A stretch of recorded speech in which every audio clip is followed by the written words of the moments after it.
Pali पालवीशी Marathi baby world मध्ये सर्वांचं मनापासून स्वागत। मला खूप साऱ्या पालकांच्या नेहमी कमेंट्स मिळतात। दिवसातून कमीत कमी 2 ते 3 कमेंट्स असे असतात की ज्यामध्ये पालकांनी बाळाच्या वजन वाढीबद्दल काळजी व्यक्त केलेली असते। आमचा बाळ हा सगळे पदार्थ खातो, आम्ही त्याला बॅलन्स डाएट देतो, बाळ पुरेशी झोप घेतो, बाळ सतत आजारी सुद्धा नसतो, पण तरी सुद्धा बाळाचं मनावं तेवढं वजन वाढत नाही किंवा बाळ हा गुटगुटीत दिसत नाही, गुबगुबीत दिसत नाही, यामागचं काय कारण आहे? आजच्या या व्हिडिओमध्ये मी काही असे छोटे मोठे बदल बाळाच्या रुटीनच्या बाबतीमध्ये सांगणार आहे। हे जे बदल आहेत हे जर तुम्ही सलग 2 ते 3 आठवडे जरी करत राहिला तर बाळाच्या वजन वाढीमध्ये तुम्हाला ड्रास्टिक चेंज दिसेल। हे सगळे बदल मी नेहमी माझ्या मुलाच्या बाबतीमध्ये म्हणजेच अद्वैतच्या बाबतीमध्ये आतापर्यंत फॉलो करत आलेली आहे आणि अजून सुद्धा करते आहे। कोणते असे बदल तुम्हाला सुद्धा तुमच्या मुलाच्या बाबतीमध्ये करायचे आहेत हे जाणून घेण्यासाठी आजचा हा व्हिडिओ शेवटपर्यंत पाहत राहा। व्हिडिओ आवडला तर व्हिडिओला लाईक शेअर कमेंट करा। चॅनलला नवीन असाल आतापर्यंत सबस्क्राइब केलं नसेल तर सबस्क्राइब करा आणि शेजारी असणारे जे बेल आयकॉन आहे तेही प्रेस करा जेणेकरून येणाऱ्या नवीन व्हिडिओचे अपडेट तुम्हाला मिळत राहील।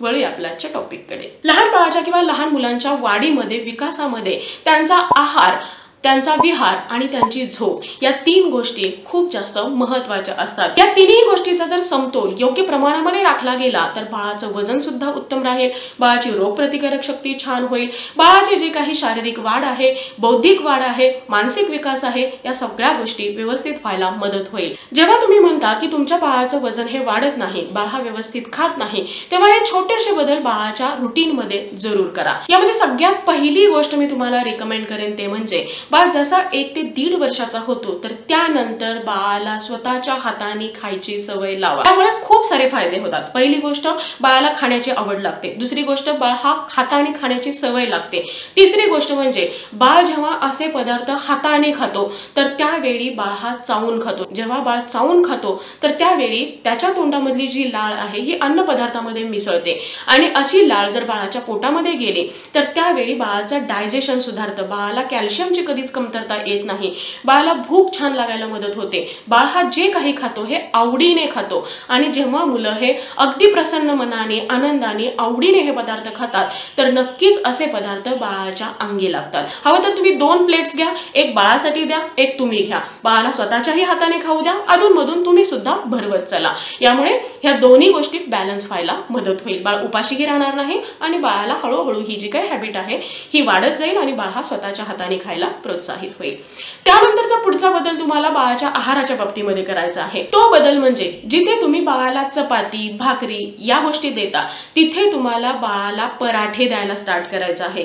त्या ठिकाणी तुम्हाला बाळाला जे वेगवेगळे घावणं आहेत, डोस्यांचे प्रकार आहेत, पॅनकेकचे प्रकार आहेत, हे बाळाला द्यायचे आहेत। चपातीचं प्रमाण थोडंसं कमी ठेवायचं आहे किंवा जेव्हा तुम्ही बाळाला चपाती बनवता तर त्याच कणकेमध्ये तुम्हाला बाकीच्या ज्या काही सीझनल भाज्या आहेत किंवा डाळींचं पाणी आहे, वेगवेगळे पराठे बाळाला करून द्यायचे आहेत। बऱ्याचदा तुमच्या मला कमेंट्स येतात की बाळ हा भाजी खात नाही, काहीच हरकत नाही। जर तुम्ही बाळाला या पद्धतीने डाळींचे पराठे असतील किंवा आणखी वेगवेगळ्या भाज्यांचे पराठे आहेत, पनीरचे पराठे आहेत किंवा हे जे काही कडधान्य आहेत या कडधान्य तुम्ही मिक्सरमध्ये बारीक करून त्याची घावणं बनवू शकता, मिक्स डाळींच्या पिठांचे डोसे बनवू शकता। हे जेव्हा तुम्ही बाळाला वेगवेगळ्या पद्धतीने द्याल तर त्यावेळी याचं टेक्स्चर वेगळं असेल, याची चव वेगळी असेल, यामधून मिळणारं जे पोषण आहे हे बाळासाठी पुरेसं असेल। त्यामुळे नेहमी बाळाला चपाती देण्यापेक्षा, भाकरी देण्यापेक्षा, भात देण्यापेक्षा वेगवेगळ्या डाळींचा, वेगवेगळ्या भाज्यांचा समावेश होईल या पद्धतीने पराठे बनवा किंवा ही जी काही घावणं आहेत, पॅनकेक आहेत, हे बनवून बाळाला द्या। जे काही तुम्ही पराठे वगैरे देता आहे तर त्यासोबत सॉसचं प्रमाण तुम्हाला कमी ठेवायचं आहे।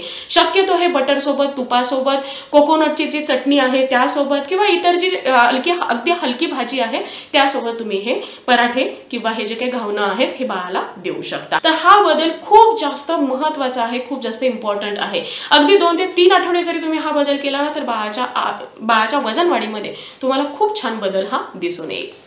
त्यानंतरचा पुढचा बदल म्हणजे जिथे तुम्ही बाळाला दूध देता आहात त्या ठिकाणी तुम्हाला बाळाला मिल्कशेक्स द्यायचे आहेत, त्या ठिकाणी तुम्हाला बाळाला ताक द्यायचं आहे, त्या ठिकाणी बाळाला तुम्हाला लस्सी द्यायची आहे।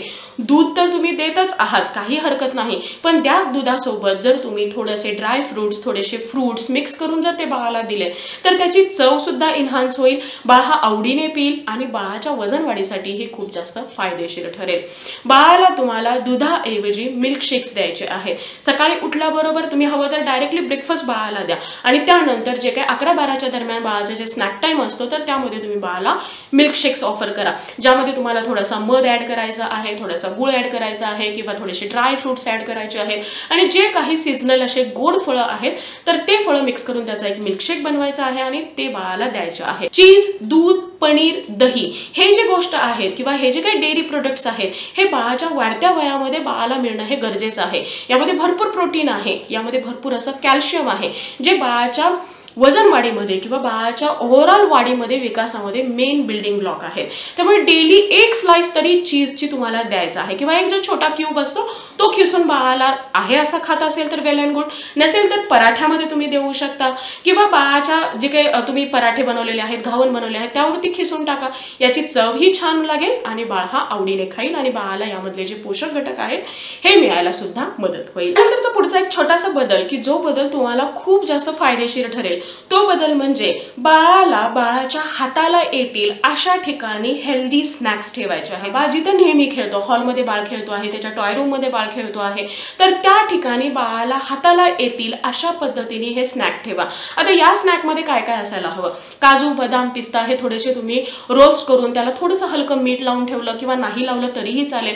हे थोडेसे रोस्ट करून ठेवले, मखाने रोस्ट करून ठेवले, फुटाणे बाळाला दिले, गुळ आणि शेंगदाण्याचे लाडू वरती बाळाला जिथे हाताला येतील तिथे ठेवले किंवा जे नॉर्मल ड्रायफ्रुट्सचे डिंकाचे लाडू आहेत, असे जे काही हेल्दी स्नॅक आहेत हे स्नॅक बाळाला नेहमी दिसतील, बाळाच्या ते हाती येतील, बाळाला ते घेता येतील अशा ठिकाणी तुम्हाला ठेवायचे आहेत. बाळ जेव्हा ते वारंवार बघेल त्यावेळी बाळाला जेव्हा हलकी भूक लागलेली असेल ना तर त्यावेळी बाळ हा त्यामधून थोडंसं घेऊन खाईल आणि असं थोडंसं जेव्हा बाळ हा स्वतःहून खातो, भूक लागल्यानंतर खातो, तर ते खाणं बाळासाठी खूप जास्त फायद्याचं ठरतं, बाळाच्या वजन वाढीसाठी आणि इम्युनिटी बूस्ट होण्यासाठी. हा बदल सुद्धा तुम्हाला करायचा आहे आणि घरामधलं जेवढं काही जंक फूड आहे हे तुम्हाला सगळं बाहेर फेकून द्यायचं आहे किंवा याचं प्रमाण जेवढं कमी करता येईल तेवढं तुम्हाला कमी करायचं आहे. जे काही पदार्थ आहेत हे तुम्ही घरामध्ये बनवून ठेवू शकता.